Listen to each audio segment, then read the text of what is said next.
আসসালামু আলাইকুম ওয়া রাহমাতুল্লাহি ওয়া বারাকাতুহু। আজকে আমরা আলোচনা করব সদকাতুল ফিতর নিয়ে।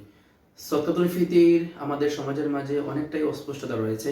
তাই আজকে এই অস্পষ্টতা যেন আমাদের মাঝে আর না থাকে সে বিষয় নিয়ে ইনশাআল্লাহ খুব ক্লিয়ারভাবে আজকে আমরা আলোচনা করব।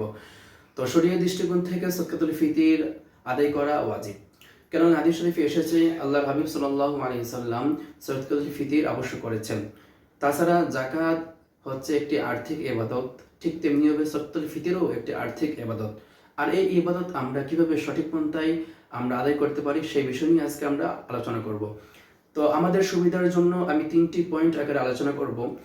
প্রথম পয়েন্ট হলো যে সদকাতুল ফিতর কার কার উপর ওয়াজিব হয়। দ্বিতীয়ত হলো সদকাতুল ফিতর আমরা কিভাবে আদায় করব, কোন কোন জিনিস দ্বারা আমরা আদায় করব এবং তার পরিমাণ কতটুকু হবে।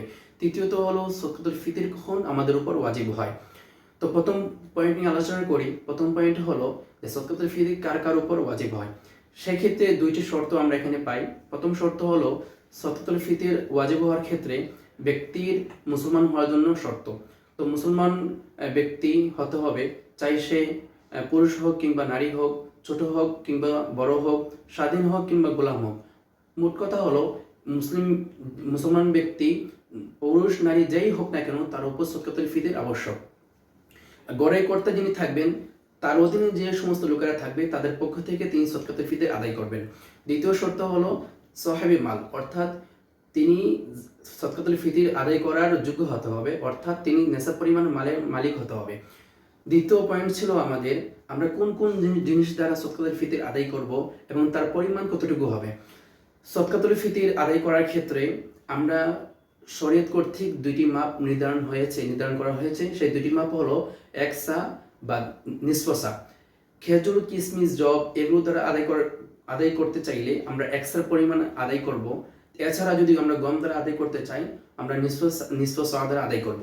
তো এক সার পরিমাণ বর্তমান আমাদের বাংলাদেশের ওজন হলো 3 কেজি 300 গ্রাম, আর নিসফ সার পরিমাণ হলো 1 কেজি 360 গ্রাম। তো এছাড়া যদি কোনো ব্যক্তি জব, খেজুর, কিশমিশ, পনির এগুলো ছাড়াও যদি কোনো ব্যক্তি আদায় করতে চায়, অর্থাৎ আমাদের সমাজের মাঝে মানুষের মাসলাহাতের কারণে আমরা অনেক সময় চিনি, গম, তারপরে সেমাই এগুলো দ্বারা আমরা আদায় করতে চাই, সেক্ষেত্রে কোনো সমস্যা হবে না। আমরা খেজুর, কিশমিশ, পনির এগুলোর কোনো একটি মূল্য নির্ধারণ করে আমরা আমাদের মানুষের মাসলাহাত অনুযায়ী মানুষের যে জিনিসটা প্রয়োজন এই প্রয়োজন ক্ষেত্রে আমরা যে কোনো জিনিস দ্বারা সদকাতুল ফিতর আদায় করতে পারবো, এক্ষেত্রে কোনো সমস্যা হবে না। তৃতীয় স্রোত আমরা পয়েন্ট আলোচনা করেছিলাম সদকাতুল ফিতর কখন একজন মানুষের উপর আবশ্যক হবে। তো সদকাতুল ফিতর ঈদের দিন শুভ সাদেকের পর থেকে কোনো ব্যক্তির নিকট যদি শুভ সাদেকের সময় কোনো ব্যক্তির নিকট যদি যাকাত পরিমাণ সাহিবে নিসাব থাকেন তাহলে তার উপর সদকাতুল ফিতর আবশ্যক হবে।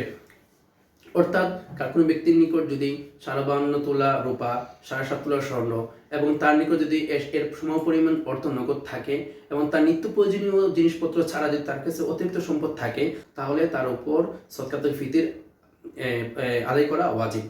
এক্ষেত্রে আমাদেরকে আরেকটি মাসালা খেয়াল করতে হবে। সদকাতুল ফিতরের ক্ষেত্রে নাবালিগ সদকাতুল ফিতর আদায় করে নবজাতক শিশু যদি জন্মগ্রহণ করে তাহলে তার উপরেও সদকাতুল ফিতর আবশ্যক হবে। এমনকি ওই দিন যদি কোনো ব্যক্তি ইসলাম গ্রহণ করে থাকেন তাহলে তার উপরেও সদকাতুল ফিতর আবশ্যক হবে। আল্লাহ তাআলা আমাদেরকে এই সমস্ত মাসালা বুঝে শুনে সঠিকভাবে আমল করার এবং সদকাতুল ফিতর আমরা যেন সঠিক পন্থায় পালন করতে পারি, আদায় করতে পারি, আল্লাহ তাআলা আমাদেরকে সে সঠিক নিয়ম জানার তৌফিক দান করুন। আমিন।